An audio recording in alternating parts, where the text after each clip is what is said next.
big things to close out the chapter. Bring it on. It's coming. As if the things before the those little trivia questions you asked before. We're going to get into the real stuff right now. Yeah.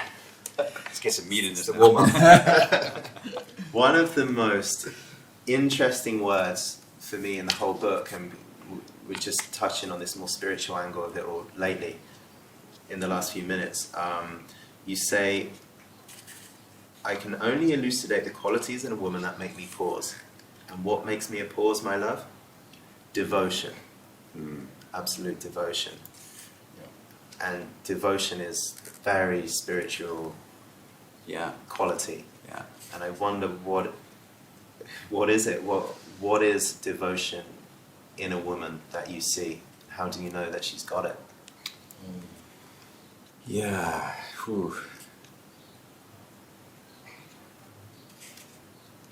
Devotion, I think, is like a devotion to. It's like a devotion to a different experience. In a lot of modern men and women, we don't have that sense of devotion. We just go through the motions. And I think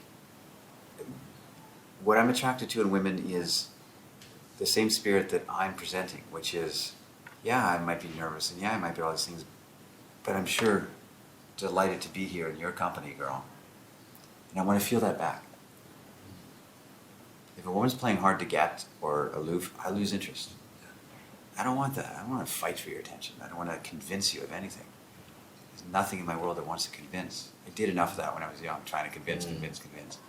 So I want the same devotion to her journey and to her little magical moments that I have.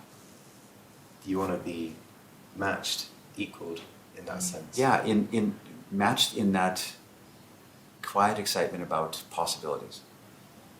You know, and you run into, we talked about it in an earlier episode, we talked about women that are are bitchy for sport.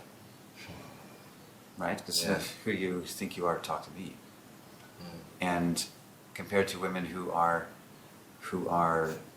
guarded and protective and been hurt, but they still have this, underneath that, they still have the spirit of like, they want to know. They're seekers, I guess you could say. They want to understand something. So the devotion that you're talking about now is like the woman is devoted to her own path or her own, the beauty in her own life, which is different to saying that she's devoted to you. Well, yeah, but it's kind of the same thing.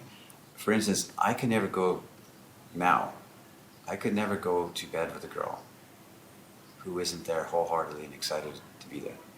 Couldn't do it. If I have to convince her or get her drunk or talk her into it, that's masturbation. I must have a magazine in bed or right? That's for me. It's like I want her devotion in that she's there fully present. She's there with the same delight in her eyes as I am. She might be nervous. She might be hesitant. That's different. That's different. She's there fully alive and fully saying, you know what, I want to live a life of possibilities, a life of magic, and I want to explore it as best I can. Now there's something to share. As opposed to just take, and convince. So she's fully there with you in the moment, even if parts of her are unsure. Or parts, not unsure, parts of her are nervous, as you said. Nervous is not unsure. Yeah. Nervous is not unsure. That's a big difference. Unsure, I don't want. If she's like not sure, then I don't want. I want her to be fully. She can be nervous, but I want her to say, I'm going to embrace life and let myself go. Then I really like a girl. A girl that really is excited about me and really likes me a lot and is really, I like her a lot. Yeah. Something in that, that's an attractive quality to me, and she doesn't hide it. Because hiding it is an artificial thing. Like, okay, I'm not going to show that I like this guy. And, that's socially conditioned. But I try and wipe that away. No, because I'm going to be here present with you. You show up too. I like you. I will not hide that or try and be cool, try and be interesting. I like you, girl, and I don't know why, and I want to know, who's this girl? Yeah. And I want you to show up the same way. Be that girl for me. Now I like her. That's great. Wow. So devotion for you is like, devotion can be fully there even in a one-night love affair. Yes. It's an attitude and a spirit. Yeah. It's not because the word devotion is, I hear people are devoted to God, like forever, and into beyond death, or people are devoted on the altar when they get married. It's like such is the size of that word in the common consciousness. Yeah, and I think that is an attractive quality, just like a generosity, grace, gratitude, devotion. That's what I think that's a beautiful quality for women or for men. That makes them very attractive. That makes the men who are like wandering through the earth, and there's something about this girl that they can't stop thinking about. Part of it is that. For sure. Even Casanova wrote about that. He wrote this phrase, I can't remember what he said, but he said this girl I was with for the last couple months, she wasn't the most handsome, as he said it, but there's something, she had something that was greater than all that. A complete devotion to me. That's an attractive quality. Yeah, it really is. That's a beautiful thing. But we're so hesitant and so playing games and so guarded, so shielded, that we're not going to, so when I see that, I want to honor that. So if you've got guarded and shielded to one side, devotion is the complete openness and acceptance of all of life. Yeah. On the other, willingness. Yeah. That's the one I'm attracted to. And is there any difference between the feminine sense of devotion that you admire and seek and your own? No. No difference. No. Now we conflate the word devotion with commitment. Yeah. Well, come on.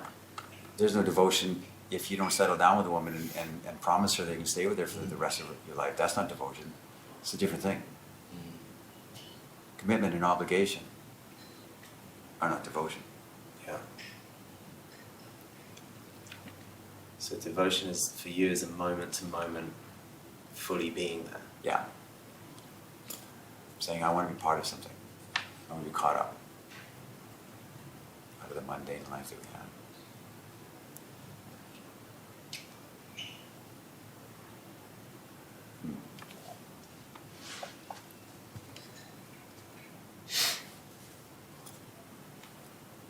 I like this point a lot. I want to hear more. Yeah. Yeah, it's good.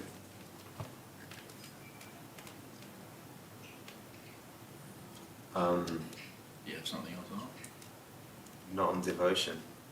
I want to have something else on it. Yeah. Feels like It's unsaid or it's not fully fleshed out. Because it's a concept that I'm trying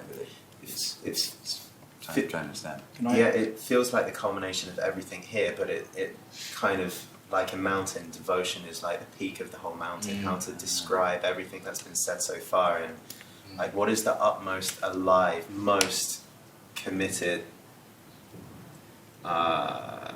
in love, surrendered, purposeful, fully alive way of explaining all of this. That's great, yeah. It feels right to me. Devotion encompasses it all. I agree with you. Yeah, my story. You're praying with No, Yeah. I'm thinking about a girl, of course. What else am I thinking about? Yeah. And yeah, and you talk about, he says he's loved me already, but I had a girl say that exact phrase to me as an opening line, and she was devoted to me from the outset, and I looked at her and I went, it was like, but it was two-way. The devotion was two-way as well, and I've had other girls who have been attracted to me, and I'm like, I wasn't that way with her. But this particular girl, we spent nearly a month together, and even though I messed it up a few times, I think a couple of times I might have messed up in there, and I still stayed in contact with her. She was devoted to it and wanted it to work. And it wasn't like it was work. It wasn't. She didn't have to. It was not. It didn't feel like effort. Right, right. But she was there for me. Yeah. Even though I made mistakes and I was human, it's one of the best experiences of my life. Yeah. let me make a distinction between devotion and neediness, because somebody might be completely obsessing with you. That's not devotion, because devotion is allowing you to be you and wanting you to have the best in your life, the best experience in your life. Neediness and clinging, that's not devotion. Obsession. Oh, I only think about you. My whole world is you, Jordan. I give everything of myself. That's not devotion. Devotion wants you to exceed and excel in your life. Devotion wants you, the best for you. So devotion is like the agony and that painful goodbye. Perfectly said, yeah.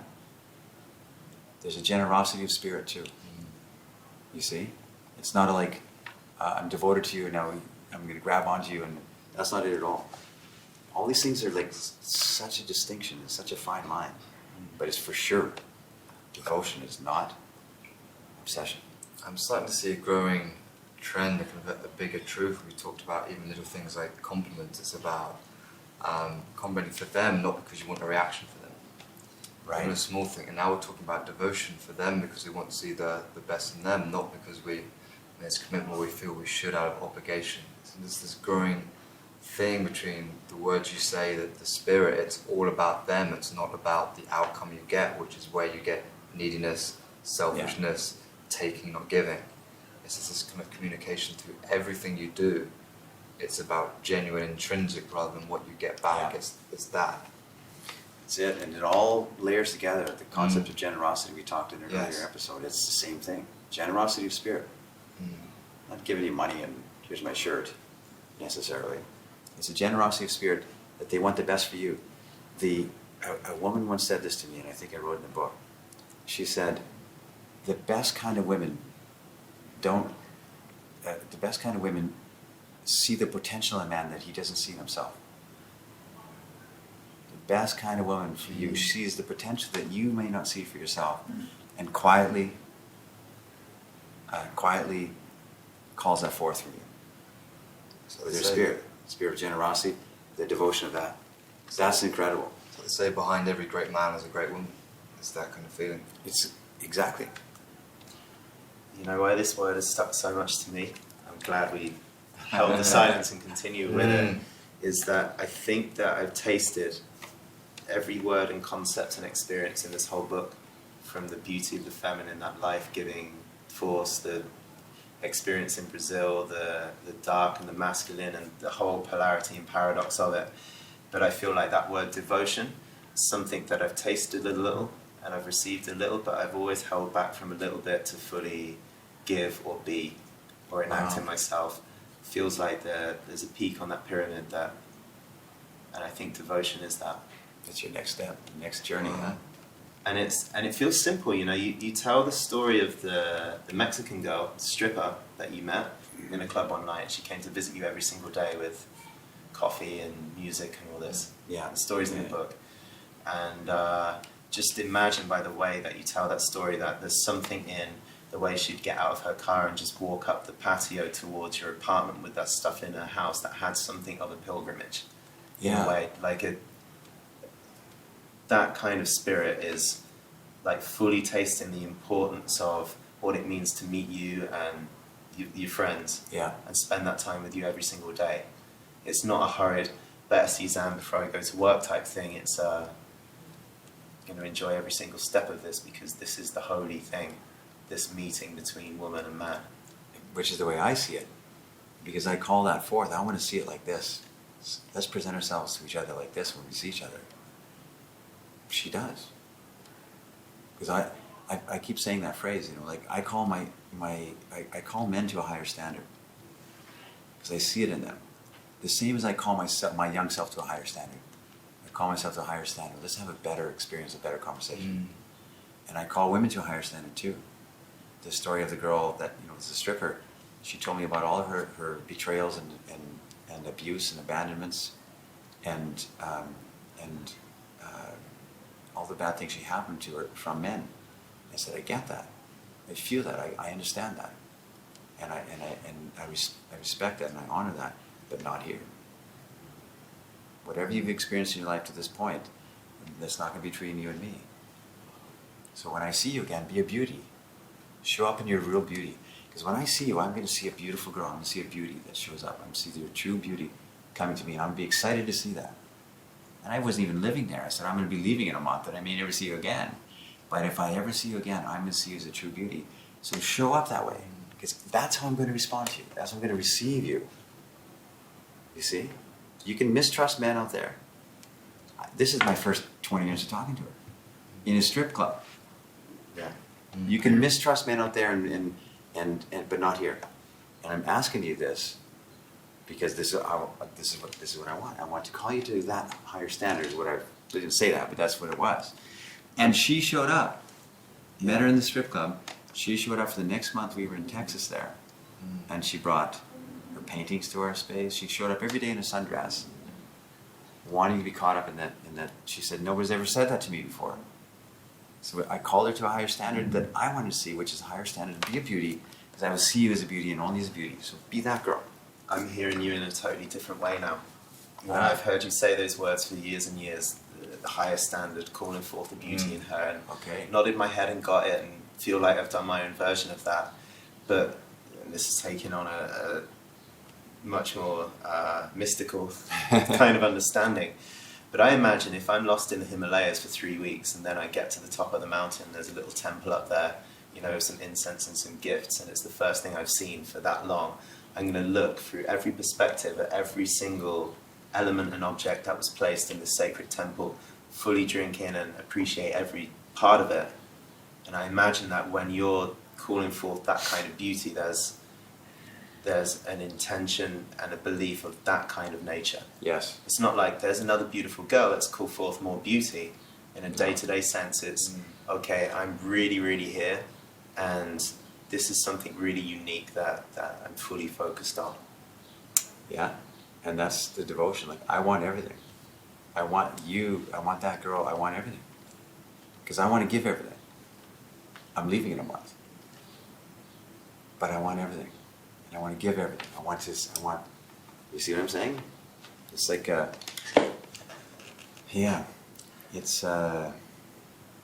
There's just thought of another paradox with you. I'm full of paradoxes. It's like, how can you be so quick at talking? And then on the other hand, I imagine you have to really slow down your life a lot to be able to see that depth of beauty in women. Yeah, I'm pretty fast, and like, I talk a lot, as you guys know, and I jump around a lot. I'm an excited guy, right? But I'm very, very self-reflective, and I think a lot. Like I said, I went to Nicaragua to work on my book, and I didn't work on my book at all. I walked the surf, I walked the beach every day, and thought about, So, yeah, very much of it is a very introspective type of way of looking at the world and thinking about what I want, thinking about how can I best represent myself. Yeah, there's a lot of thought. There's a lot of thought in here. I mean, this took me 10 years to write. Yeah. Because I can just put down the words and the phrasing, and but I had to put a little bit of that spirit of that girl into here, and the spirit of the Nicaraguan beach into here, and the spirit of the manipulative guy in here. All those things have to be in here, the good and the bad, the whole thing, to ring true to myself. And some people really say, "Oh, I don't like this part," or "I don't like that." That's okay. That's okay. I can live with that, because it's as honest of an expression that I can do. Not to make me look cool. Yeah. Yeah. I just had a moment with this whole chapter about as a way of discovery. When you were talking, I just thought back from one of my personal experiences, and this has been quite a big aha moment for me now. This was about 5 years ago, and I went on holiday with a friend to spring break in America, which is of course like the big college party, very superficial, very shallow. And this is probably the first in my life that I had the experience where a really incredible, attractive woman kind of fell for me. And she was the spring break bikini contest winner, really hot girl. And whenever I've told the stories back, it's always come from a time of, kind of trying to show off a bit, and I'm this pretty hot this Yeah. kind of thing, really shallow, egotistical. But actually thinking back in my private moments, and I think someone asked me, what was your most beautiful experience with a girl? I remember this moment, and this was a girl that's been hot all her life, has been the cheerleader, the prom queen, dated the high school quarterback, all these stereotypical things. And we had one moment on the 11th floor balcony, just drinking beers, and we were talking, really opening our hearts. And she said to me, "You've connected more deeply to me than anyone ever has in my life." There's one moment she started crying, and when we said bye, we cried. We had this really big emotional connection you'd not think you'd have from someone that's like, you know, the stereotypical hot girl, beauty queen thing. And it's made me think a lot. I think a lot of men should have done that. They thought that's what they're going for in life, is the hot bikini model type girl. Whereas actually what's more beautiful, more authentic is when you have those moments in life where you connect deeply.